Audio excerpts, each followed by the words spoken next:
All right, we need to talk because this is a market emergency. What just happened in the silver market is a seismic shift. The breakout is real, what was once the ceiling is now the floor, and believe me, the great chase has just begun. Let's break down exactly what's going on. For 3 long years. $75 an ounce was the line in the sand. It was the brick wall. Every single rally, no matter how strong, went to that exact level to die. It was fiercely defended by the big banks. But today, today that wall didn't just crack. It completely vaporized. And get this, on Boxing Day, December 26, silver didn't just poke its head above that resistance. Oh no, it smashed clean through it, and it closed the week at $75.60, the absolute high of the week. For anyone who watches charts, you know that is about the most aggressive, most bullish signal you could ever hope to see. Now, to really get how huge this is, you have to understand the timing. This all went down during Ghost Week. You know, that holiday week between Christmas and New Year's when trading desks are basically running on skeleton crews. Normally, the banks use this thin market to hammer the price down, but this time, their own playbook was used against them. See, the people who actually buy physical metal, we're talking big industrial players in Asia, sovereign wealth funds, and a whole lot of very smart retail investors, they didn't take the week off. They saw the big bank traders were on vacation, the door was basically left unguarded, and they kicked it right down. They completely overran the sellers. So you might be asking, how did the price move so far so fast? It wasn't just a bunch of people buying. No, this was a mathematical chain reaction. It's time we talk about the mechanics behind this move, the infamous gamma squeeze. A gamma squeeze is basically a runaway feedback loop. It's not driven by emotion, it's driven by pure math. It forces the very people betting against the price rise to become the biggest buyers in the market. It's an automated, self-feeding fire, and we just saw someone light the match. And here's exactly how that trap springs shut. First, the price breaks that key $75 level. All of a sudden, the call options the banks sold, which are basically bets that the price won't go up, become incredibly toxic to their books. So, to protect themselves from gigantic losses, their own computer algorithms are forced to start buying silver futures. But here's the kicker. That forced buying pushes the price even higher, which means they have to buy even more to stay hedged. The machines are literally chasing their own tails, pouring gasoline on the very fire they were designed to prevent. Now, this whole mechanical process has very, very real human consequences. It's creating an absolutely brutal trap for anyone betting against silver.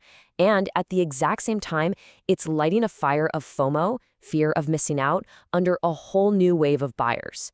Just try to imagine the psychological torture. Put yourself in their shoes. You sold silver short at $72, probably with borrowed money.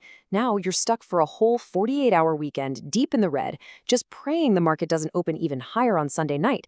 Their absolute desperation to buy back what they sold creates a massive safety net under this new price level.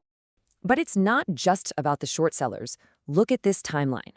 After the breakout on the 26th, we're now in the most critical week of the year for big money. It's report card season, and that pressure is building toward the final day of the year, a day known for window dressing. This puts a ton of pressure on institutional fund managers. And here's what that means. If you're a big fund manager and you ignored silver all year, you absolutely cannot send out a year-end statement to your clients showing you owned none of the year's hottest assets. It makes you look like you have no idea what you're doing. So what do? You window dress. You panic buy silver at any price just so it shows up on the report. This isn't buying based on value, it's buying based on career risk, and it's an incredibly powerful force. And while all these funds are scrambling to buy the metal itself, this chart shows where the real explosive potential might be. Think about this. If it costs a miner about $25 to pull an ounce of silver out of the ground, and they can sell it for $75, they are making $50 of pure profit. Those aren't mining company margins, those are tech company margins. The general stock market investors haven't woken up to this reality yet, which means there's a huge opportunity here. But honestly, all of this is just a symptom of a much, much bigger story. Because what's happening on the computer screens in New York is just an echo of what's happening in the real world. The real story is the massive, widening disconnect between the paper price and the physical market. For weeks now, silver has been trading for close to $80 in Shanghai, while New York was stuck way behind.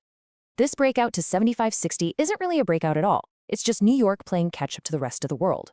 And as you can see, that price gap still exists. That $4 plus difference acts like a giant vacuum, sucking physical metal out of the West and forcing the US price to keep rising to close that gap. This is the perfect way to think about it. The price you see on your screen, that $75, it's like a broken thermometer. It's telling you one temperature, but if you actually try to buy a physical silver coin or bar from a dealer, you'll see the room is boiling. With dealer inventories wiped out, you're looking at paying over $90 an ounce. The paper market is lying about the real temperature, and sooner or later it has to catch up to reality. This really lays it all out. There are two silver markets.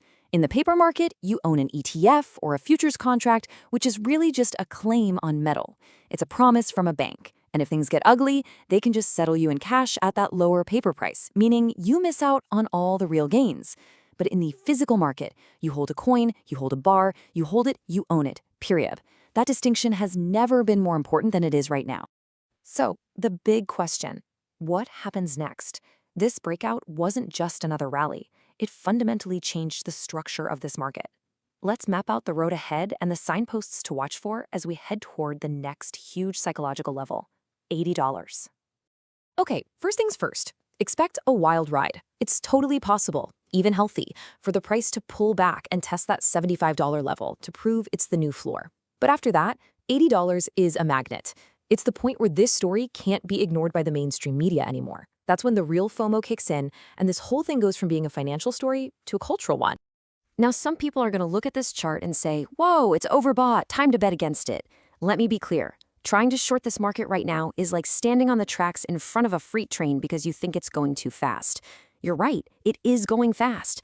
That's the whole reason you don't stand in front of it. In a market like this, overbought can stay overbought for a very, very long time. And really, this image says it all. For decades, the price of silver was artificially held down, like a beach ball being forced underwater. But now, the hands that were holding it down have lost their grip. The ball is rocketing to the surface with incredible force, and the energy being released is just getting started. So remember, this isn't just about lines on a chart anymore. The math is now in control. And the math says the paper price has to rise to meet the physical reality. A truly historic transfer of wealth is now in motion. The only question you have to ask yourself is, are you ready for it?